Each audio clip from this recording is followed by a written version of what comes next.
Saudi अरब जो है उसने फिर से पीठ में छुरा घोंपा है। पाकिस्तान जो है वो बदस्तूर फैटफ की ग्रे लिस्ट में रहेगा। जो 2008 से 2000 अभी 19 तक का उन्होंने इसको किया कैलकुलेट। 2008 में भी हम ग्रे लिस्ट में गए थे, फिर हम 2012 से 2015 के पीरियड में भी रहे। तो उनके ख्याल में पाकिस्तान को $38 बिलियन का नुकसान था। इस दफा आपने देखा होगा कि पाकिस्तान के ब्लैक लिस्ट करने से रिलेटेड इंडिया से कोई खबर आपको नहीं आई, ना पहले ना बाद में।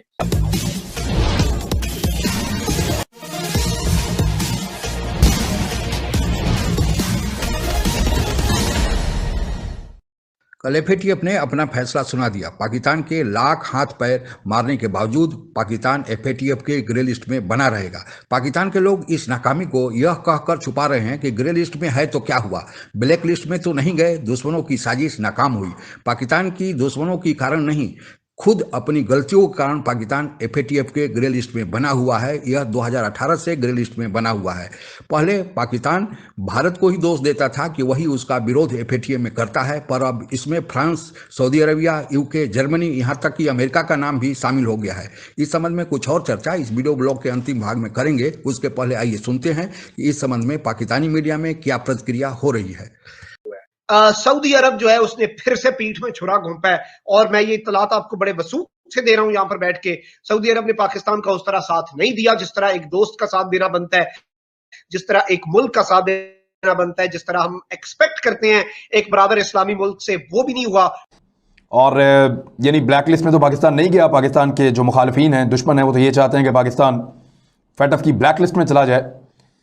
हालांकि ब्लैक लिस्ट में जो मुल्क जाता है फिर उसको कर्जा भी नहीं मिलता, उसके साथ आलमी मालियाती इदारे डील भी नहीं करते, और बहुत सारे मामलात में उस मुल्क के ऊपर दबाव पड़ जाता है, सियाहत ख़त्म हो जाती है, और उनकी कंपनीज जो हैं वो काम नहीं कर पाती, सरमायादार बिल्कुल नहीं आते, तो वो मुल्क बहुत बहुत दबाव में आ जाता है। तो ब्लैक लिस्ट में डालने की बड़ी कोशिश की गई पाकिस्तान को। ये फ्रांस भी इस कोशिश में था, एक दौर में अमेरिका करता रहा, इसराइल जो यहूदी लॉबी है वो पूरी कोशिश करते रहे हैं। उन्होंने बहुत सारे ऐसे प्लेटफॉर्म इस्तेमाल किए हैं जिनके ज़रिए से वो पाकिस्तान के खिलाफ लॉबिंग करके पाकिस्तान को फैटफ की ब्लैक लिस्ट में डालना चाहते थे। लेकिन एक मरतबा फिर पाकिस्तान फैटफ की ग्रे लिस्ट में रहेगा, लिहाजा ग्रे लिस्ट में आपको रहना पड़ेगा। दूसरा इनका जो पॉइंट इंडिया से रिलेटेड था कि इंडिया शुरू में बहुत ज्यादा पॉलिटिकल हुआ था, अपने मीडिया को भी वो चीजें लीक कर रहा था। इस दफा आपने देखा होगा कि पाकिस्तान के ब्लैक लिस्ट करने से रिलेटेड इंडिया से कोई खबर आपको नहीं आई, ना पहले ना बाद में, वरना ये चीजें वहां से 2 दिन पहले ही वहां से मीडिया को लीक आउट होना शुरू हो जाती है। टेक्निकली अगर ये चीजें हो जाती हैं जिसमें जो बेसिकली 8 आपके terror so called terrorist organization या ग्रुप्स, जिहादी ग्रुप, जो भी आप उसको नाम दे लें, डिपेंडिंग अपॉन किस साइड पे आप उसको देखते हैं, तो उनको आप टारगेट करना है। ये जो बाकी 3 रह गई हैं, तो विच serves the interest of India, और जो यूएस को भी एक स्टेज के ऊपर हेल्प करेगा। माय कंसर्न इज कि जब ये आपका 27 पॉइंट एक्शन प्लान पूरा हो जाएगा, उसके बाद हम एक और साइड से पकड़े जाएंगे, उसको बोलते हैं आपकी एशिया पैसिफिक ग्रुप की इनहेंस मॉनिटरिंग के अंदर हम आ चुके हैं। ये जो 27 पॉइंट का एक्शन प्लान था, जो इसकी एफएटीएफ की 40 यूनिवर्सल आपकी रिकमेंडेशंस होती हैं, 40 में से ये सिर्फ 11 को टारगेट कर रहा था। वो जो एशिया पैसिफिक ग्रुप का प्लान है, जिसकी इनहेंस मॉनिटरिंग में हम पिछले साल अक्टूबर से आ चुके हैं, वो 40 की 40 को टारगेट कर रहा है। दैट मीन्स कि आपका जो उसकी इम्प्लीमेंटेशन है will be for a longer period.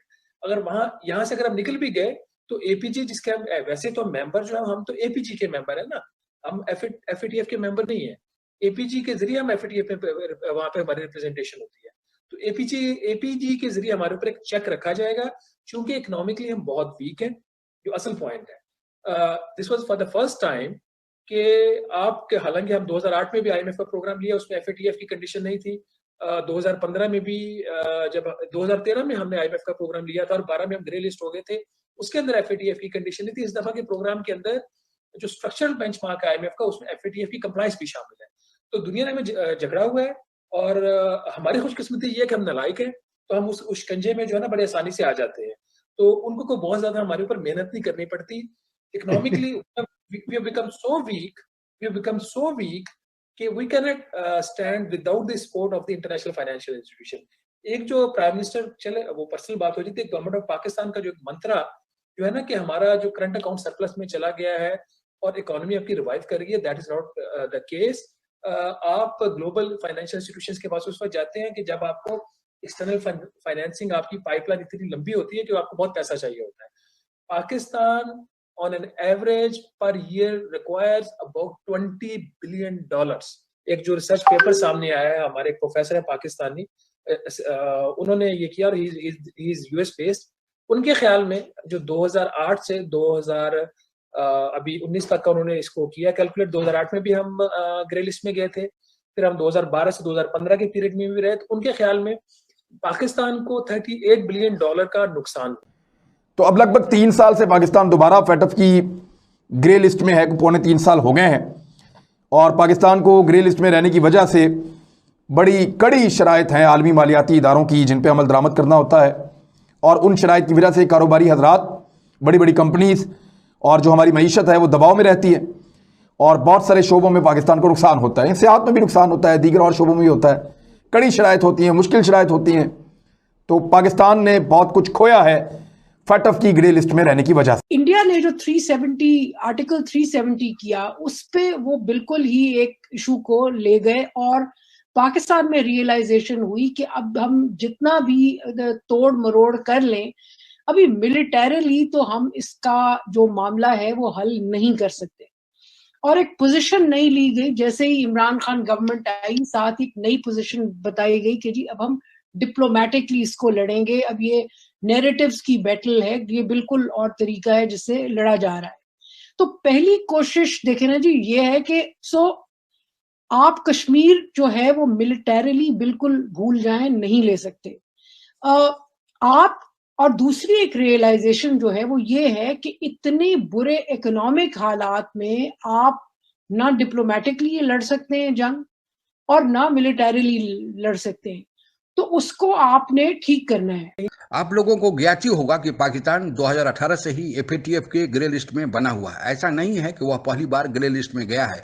इसके पहले भी 2013-14 में भी वह FATF के ग्रे लिस्ट में आतंकवादियों को संरक्षण, समर्थन और धन मुहैया कराने के कारण जा चुका है।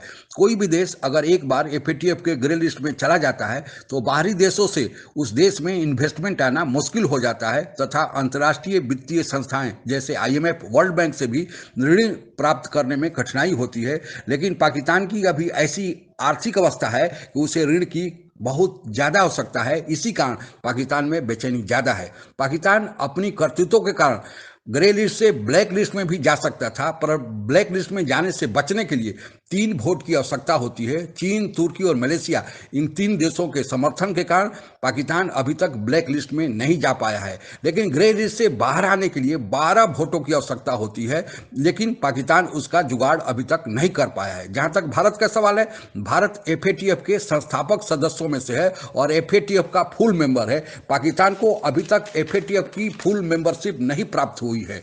आप लोगों को यह भी बताते चलें कि 3 देशों में से पाकिस्तान को ब्लैक लिस्ट से बचाने वालों में से एक मलेशिया भी था, और मलेशिया के तत्कालीन राष्ट्रपति महातिर मोहम्मद पाकिस्तान का समर्थन करते थे, लेकिन अब वहां पर वे सत्ता से बेदखल हो गए हैं, और नए आने वाले राष्ट्रपति का क्या रुख होगा यह अभी पता नहीं है। अगर मलेशिया का रुख बदला तो पाकिस्तान को ग्रे लिस्ट से ब्लैक लिस्ट में जाने से कोई नहीं बचा सकता।